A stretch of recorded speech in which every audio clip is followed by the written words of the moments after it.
Iraqi Republican Guard commanders had a saying in late 1990. The American helicopter is fat and slow. Let them come.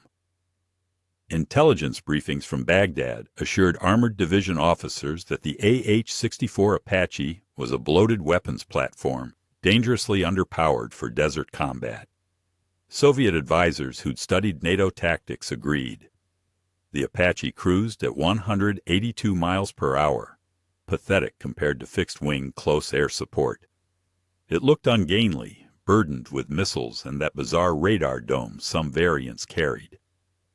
Iraqi tank officers laughed at reconnaissance photos. They were about to die confused. The overconfidence wasn't random stupidity. Iraqi military doctrine for rotary-wing threats came straight from Soviet manuals, which assumed attack helicopters operated like the Mi-24 Hind. Fly low, get close, fire rockets at 2 to 3 kilometers, absorb ground fire, break off. Republican Guard anti-aircraft crews trained for exactly that profile. ZSU-23-4 radar-guided guns could shred helicopters at 2,500 meters. Shoulder-fired SA-7 missiles worked beautifully against slow-moving targets below 3,000 meters. The entire defensive philosophy assumed American helicopters would have to enter that kill zone to engage tanks. McDonnell Douglas had built something completely different, but Iraqi intelligence never grasped it.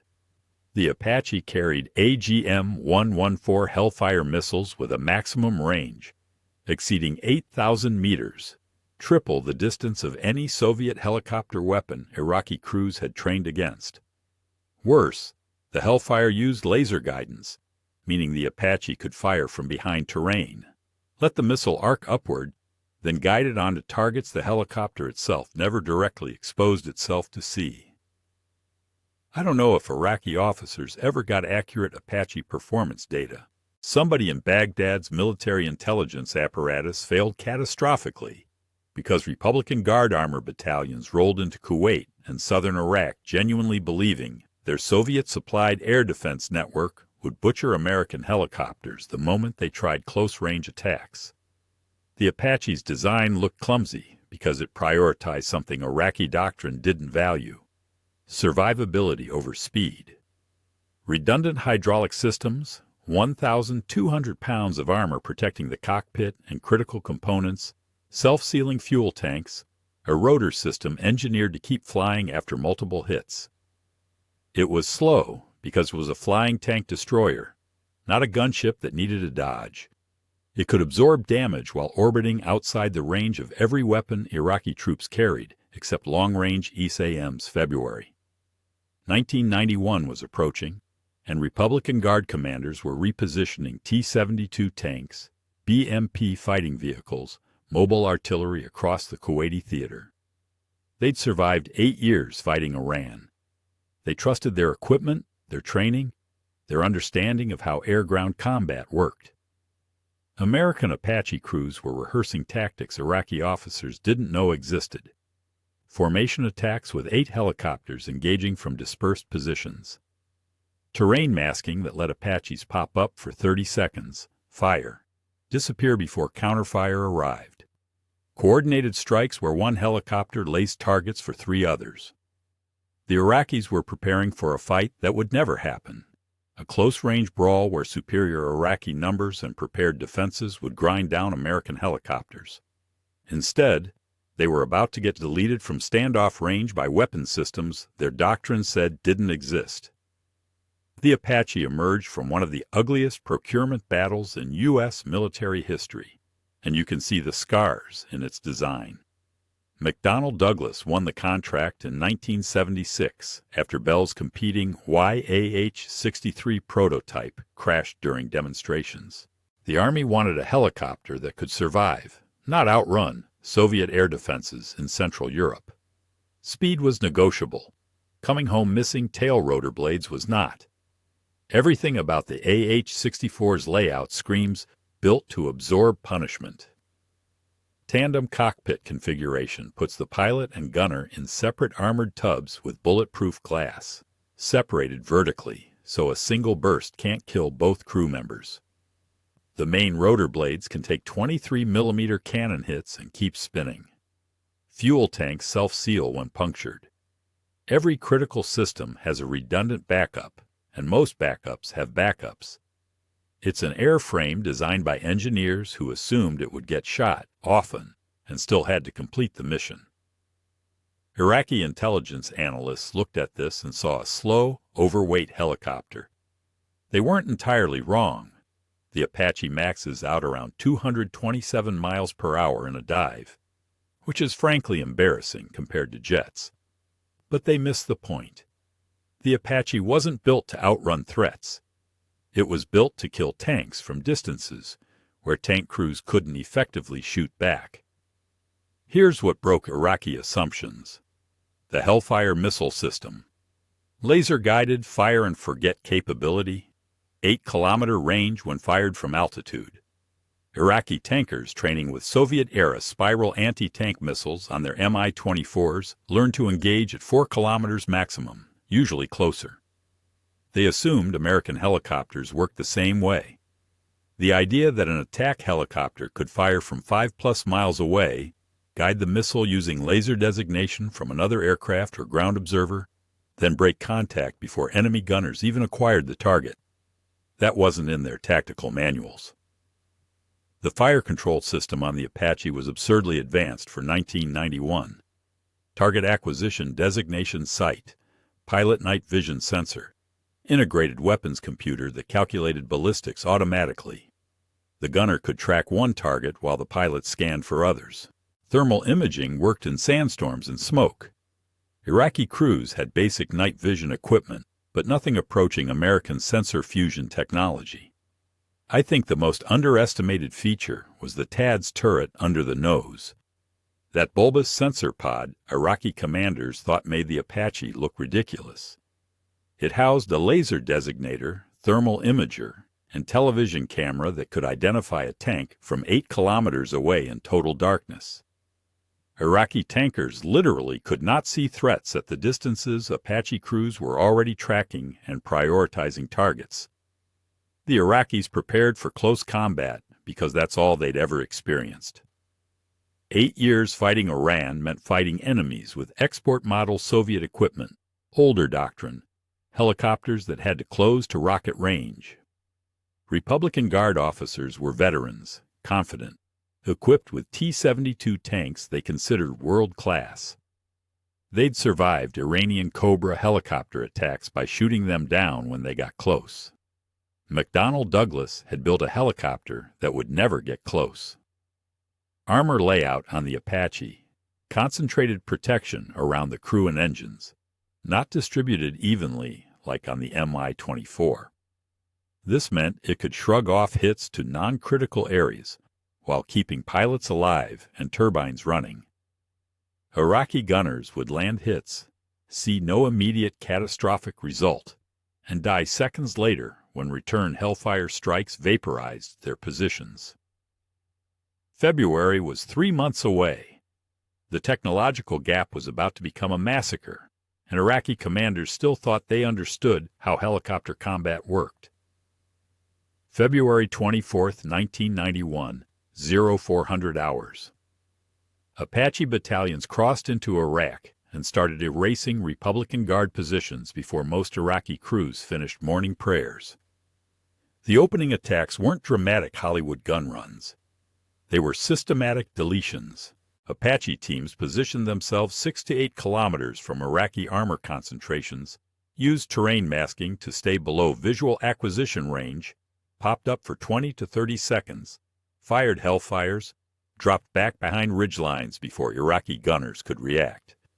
Iraqi tankers reported invisible missiles hitting from nowhere. They weren't exaggerating. At 8 kilometers in desert haze, the Apache launching those missiles was effectively invisible to human eyes.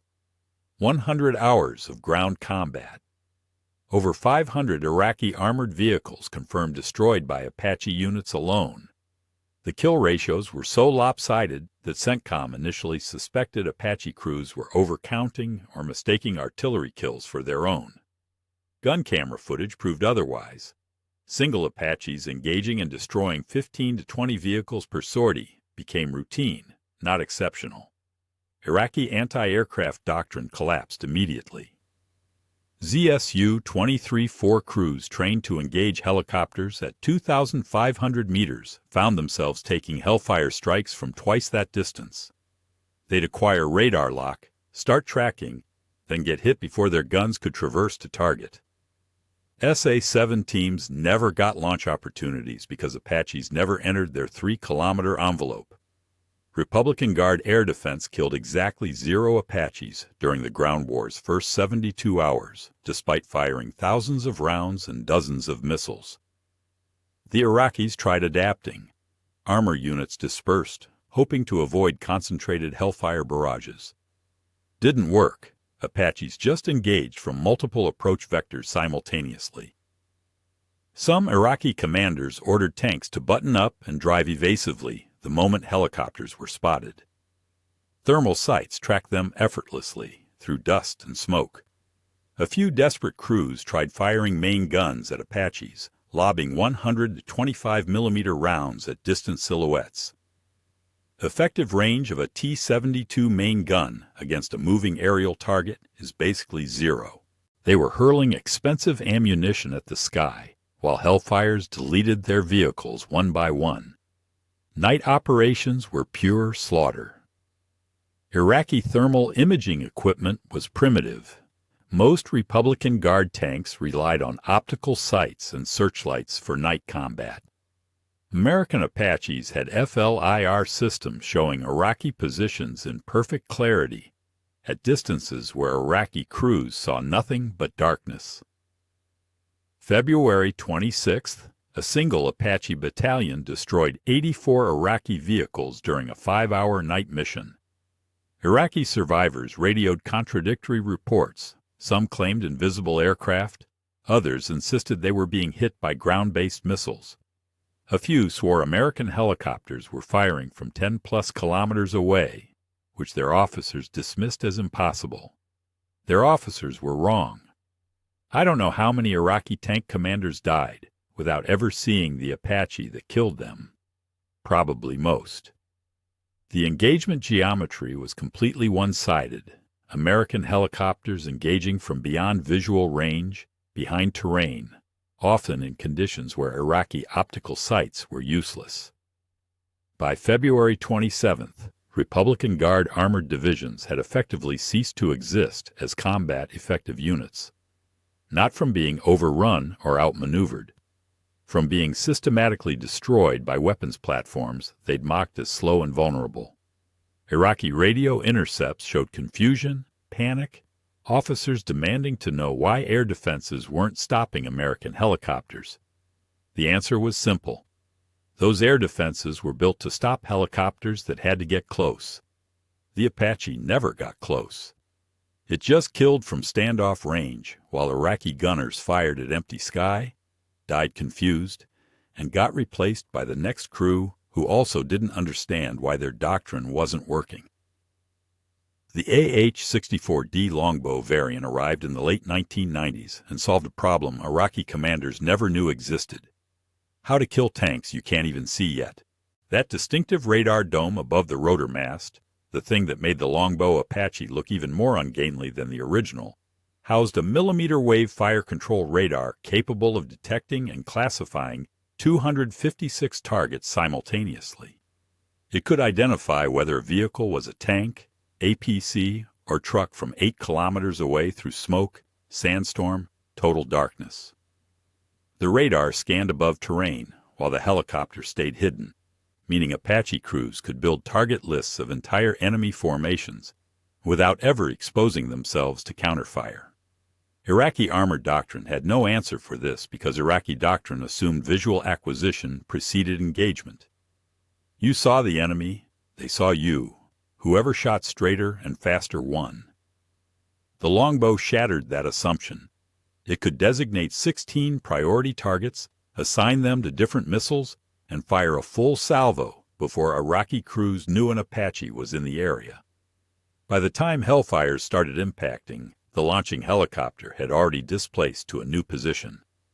Fire control radar fundamentally changed engagement geometry. Earlier, Apaches needed line of sight to the target for laser designation, which meant popping up into potential exposure. Longbow variants could fire RF-guided Hellfires using radar tracking alone. The missile didn't need continuous laser guidance. It homed on radar returns from the target itself. This meant genuine fire-and-forget capability. Shoot, displace, let the missiles do their work while you're already setting up the next engagement. I think what would have terrified Iraqi commanders most, if any had survived to face Longbow Apaches in later conflicts, was the mast-mounted radar's scanning pattern. It could peek over a ridgeline for 10 to 15 seconds, map every vehicle in a 10-kilometer radius, drop back down, and the crew would have a complete targeting solution without the helicopter ever becoming visible to enemy gunners.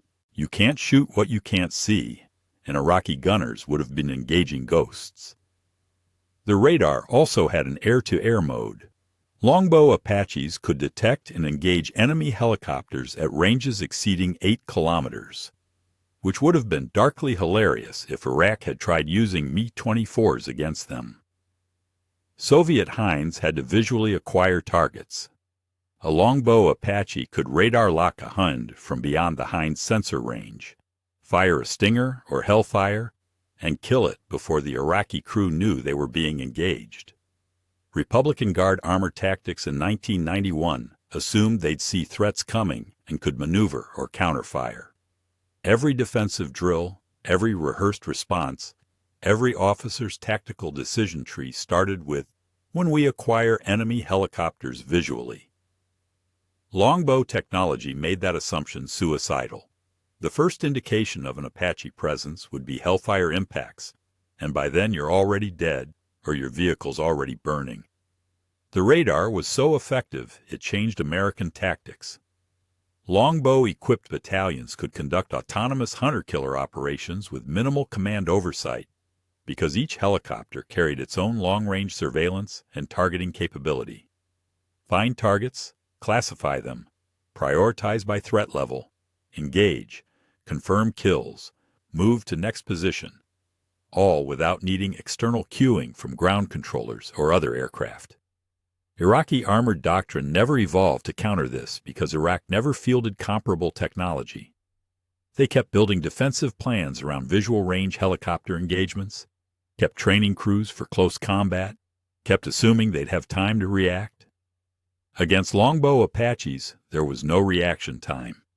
There was radar detection at 8 kilometers, missile launch at 7 kilometers, and impact 30 seconds later before you'd finished processing what was happening. Iraqi anti-helicopter tactics in 1991 were built on one foundational assumption. Attack helicopters must hover or slow to near hover to engage accurately. Every countermeasure, every defensive position, every air defense deployment was optimized for that moment of vulnerability when the helicopter stopped moving and became an easy target. The Apaches never hovered. Republican Guard air defense doctrine called for layered coverage. SA-6 and SA-8 missiles for high-altitude threats, ZSU 23-4 radar guns for medium range, man-portable SA-7s and anti-aircraft artillery for close defense.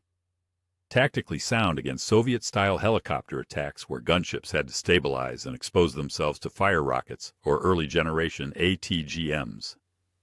Completely wrong against Hellfires launched from pop-up attacks lasting under 30 seconds. Iraqi crews would acquire what they thought was a firing solution, and the Apache would already be gone.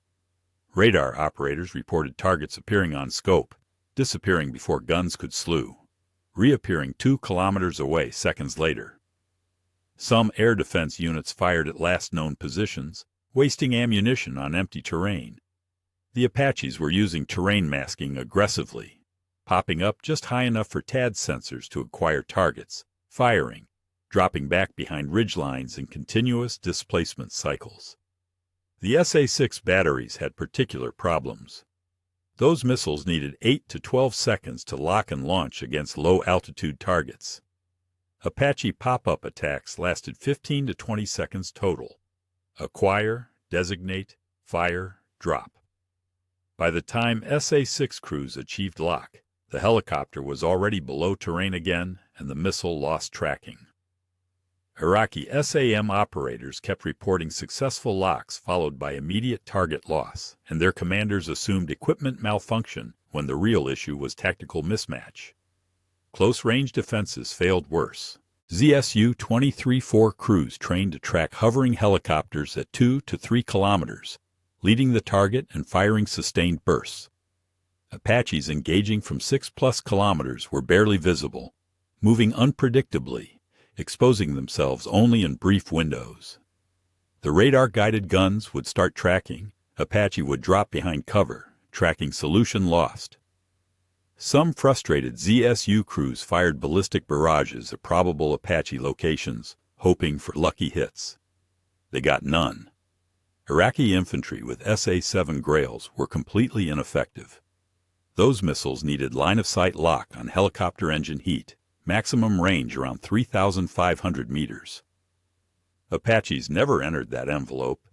Infantry teams would hear helicopters, see nothing, sometimes catch glimpses of distant silhouettes, never get a launch opportunity.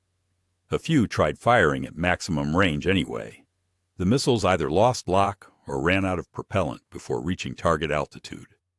Some Republican Guard units tried pre-positioning air defense in likely Apache approach corridors, creating kill zones with overlapping fields of fire. Smart concept, wrong execution. Apaches used aerial scouts and intelligence to identify those concentrations, then either avoided them entirely or engaged from unexpected vectors. A few Iraqi commanders tried mobile defense, keeping ZSU and SAM units moving to avoid being targeted.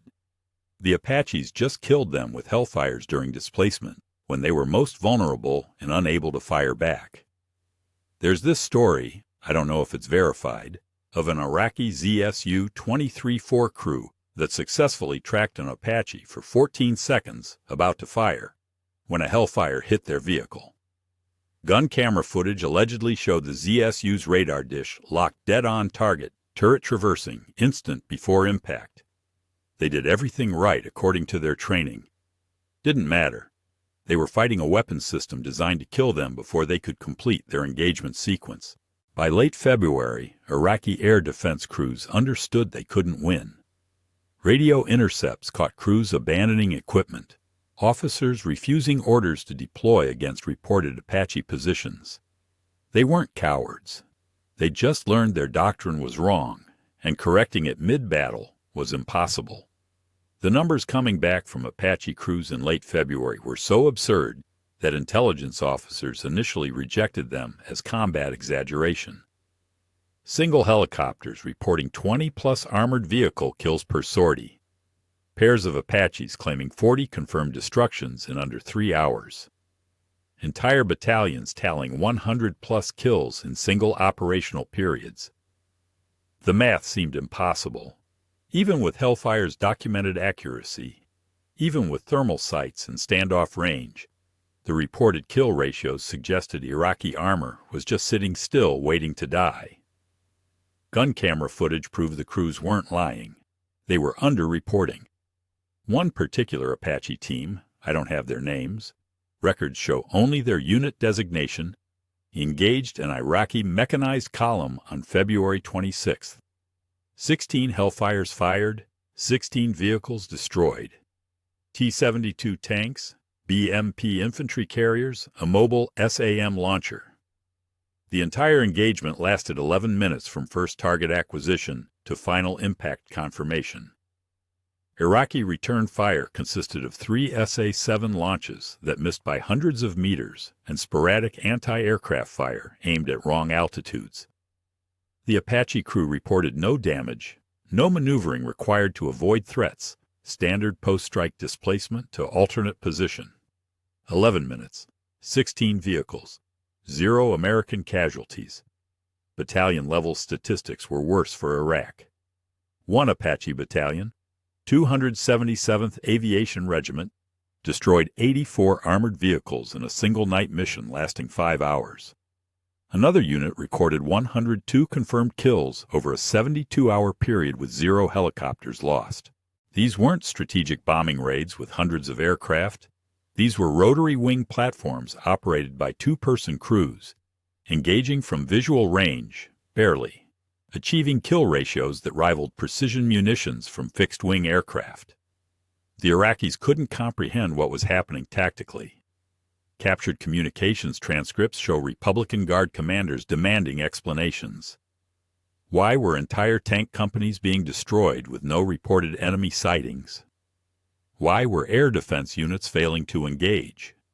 Why were damage reports showing missile impacts but no witnesses to helicopter attacks? Some Iraqi officers concluded they were facing a new American weapons system their intelligence hadn't identified. Technically true, they just didn't understand it was a helicopter doing things helicopters supposedly couldn't do. A few assumed artillery or long-range ground missiles were responsible. Others blamed coordination failures, incompetent crews, faulty equipment. Nobody seemed to grasp that American attack helicopters were simply operating at ranges and with precision that exceeded every parameter in Soviet-based doctrine. The kill ratios get more extreme when you isolate specific engagements. There's documented instances of single Apaches destroying 8 to 10 vehicles before Iraqi crews even identified the threat direction. Thermal imaging meant Apaches were engaging in conditions where Iraqi optical sights were useless: sandstorms, smoke from burning vehicles, pre-dawn darkness. Iraqi tankers reported being hit by invisible attackers, which sounds like panic exaggeration until you understand they literally could not see the Apaches killing them. One engagement I find particularly brutal. An Apache team caught an Iraqi armored battalion during repositioning movement. Vehicles in column, minimal spacing, crossing open terrain. 12 Hellfires, 12 kills in rapid succession before the column reacted. Survivors scattered, tried establishing defensive positions. The Apaches just displaced, re-engaged from a different vector, killed 6 more vehicles. Total Iraqi casualties: 18 armored vehicles destroyed. Estimated 70+ personnel killed or wounded. American casualties, 0. Ammunition expended, 18 Hellfires at roughly $70,000 each.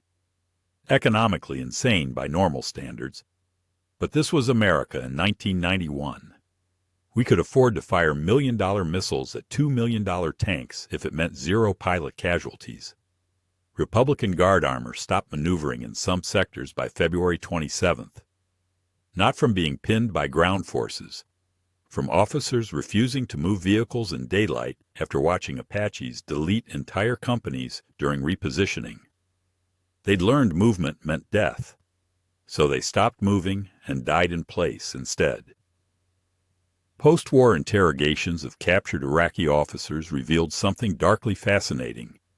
They died confused about what had killed them. Republican Guard tank commanders who survived Apache engagements gave contradictory, sometimes incoherent descriptions of what happened. Some insisted they'd been hit by ground-based missiles from positions 10+ kilometers away. Others claimed invisible aircraft fired from altitudes no helicopter could reach. A few swore they'd engaged American helicopters successfully, saw impacts, watched them fly away trailing smoke, then got hit seconds later by missiles from completely different directions. Their confusion was tactically justified. Everything Iraqi crews observed violated their understanding of helicopter combat. One captured battalion commander, his name's in declassified reports but I'm blanking, described an engagement where his T-72 company took defensive positions and prepared berms with interlocking fields of fire, exactly as Soviet doctrine prescribed. His air defense coordinator reported no helicopter contacts. Then 4 tanks exploded simultaneously. No sound of approaching aircraft, no visual acquisition, just consecutive impacts over maybe 8 seconds. His air defense crews fired at nothing, trying to suppress threats they couldn't locate. 2 more tanks got hit. He ordered smoke deployment, evasive maneuvers, radio calls for air support. Another 3 tanks destroyed before his surviving vehicles retreated in disorder. Total engagement time he estimated at maybe 4 minutes. He never saw an American helicopter. Not once. Another officer described missiles that came from above, which made no sense to his tactical training. Spiral ATGMs on Soviet helicopters followed flat trajectories. Hellfires flew ballistic arcs, appearing to come from sky rather than horizon. Iraqi crews assumed they were being hit by dive-bombing aircraft until investigators showed them gun camera footage of Apaches firing from 6+ kilometers away, missiles arcing upward, then diving onto targets from steep angles. The thermal imaging gap created bizarre perceptual problems for Iraqi survivors. Multiple commanders reported engaging ghost helicopters, seeing nothing on optical sights, watching their gunners fire at coordinates called by forward observers, never confirming hits. They assumed American helicopters had some kind of invisibility technology. The reality was simpler. Apaches were engaging from ranges where desert haze and heat distortion made visual acquisition nearly impossible, while their own thermal sights showed Iraqi vehicles in perfect clarity. Some captured intelligence officers blamed their own reconnaissance failures. Baghdad had assured field commanders that American Apaches required close-range hovering to fire accurately, that Soviet-supplied air defenses would be effective, that thermal sights were experimental technology with limited operational use. Every assumption was catastrophically wrong, and Iraqi officers in the field paid for Baghdad's intelligence failures with their lives and their units.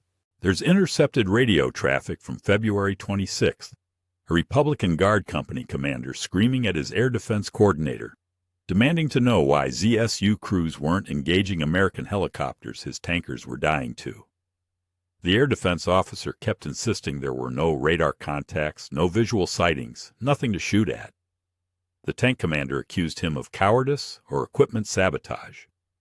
Both officers were probably dead within an hour. Their position took multiple Hellfire strikes shortly after that transmission. What strikes me about these testimonies is the lack of shame or excuse-making. Iraqi officers didn't claim they fought poorly or broke under pressure. They described fighting exactly as trained, following doctrine correctly, and dying anyway because the doctrine was wrong.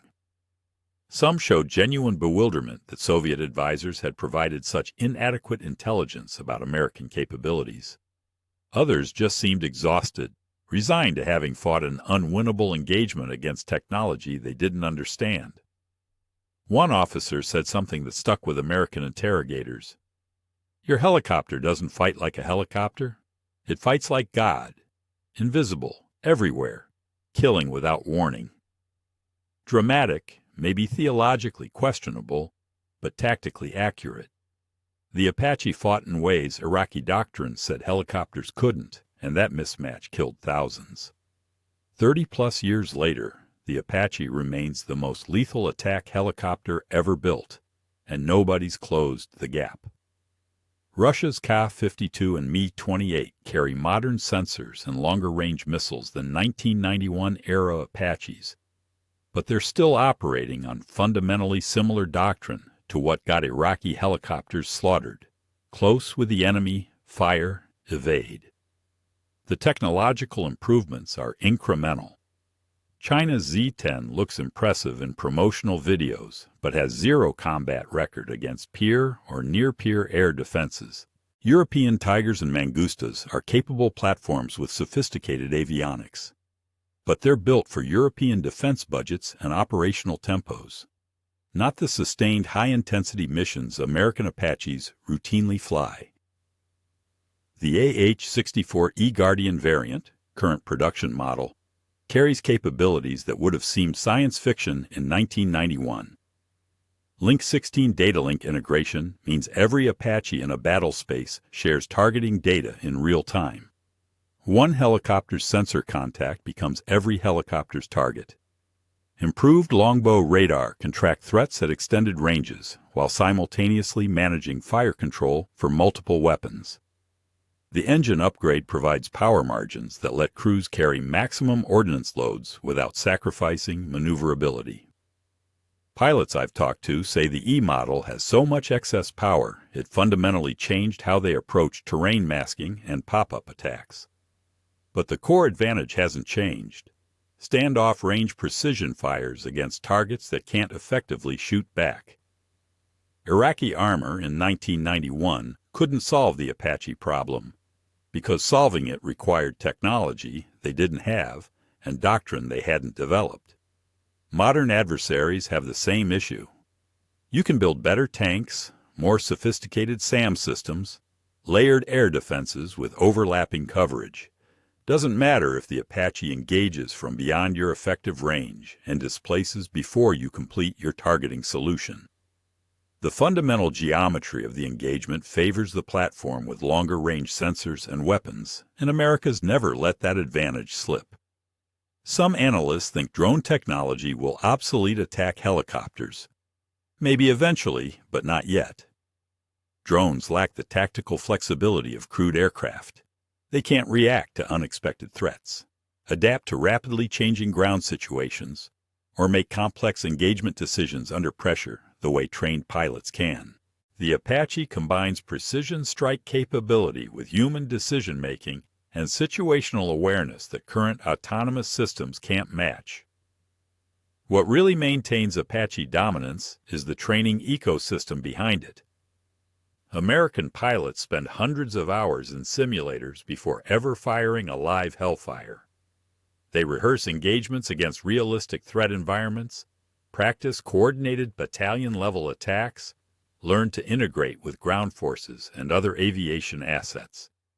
Iraqi helicopter crews in 1991 had basic proficiency on their equipment, but nothing approaching American tactical sophistication. That gap hasn't narrowed. If anything, it's widened as U.S. training programs incorporate lessons from Iraq, Afghanistan, and ongoing developmental exercises. The kill ratios from 1991 probably won't repeat against a competent near-peer adversary with modern IADS and trained crews. But the Apache's fundamental advantages, standoff engagement range, sensor superiority, survivability, crew training, remain unmatched. Iraqi commanders mocked it as slow and vulnerable because they genuinely didn't understand what they were facing. Modern adversaries understand perfectly, which is why nobody's eager to test their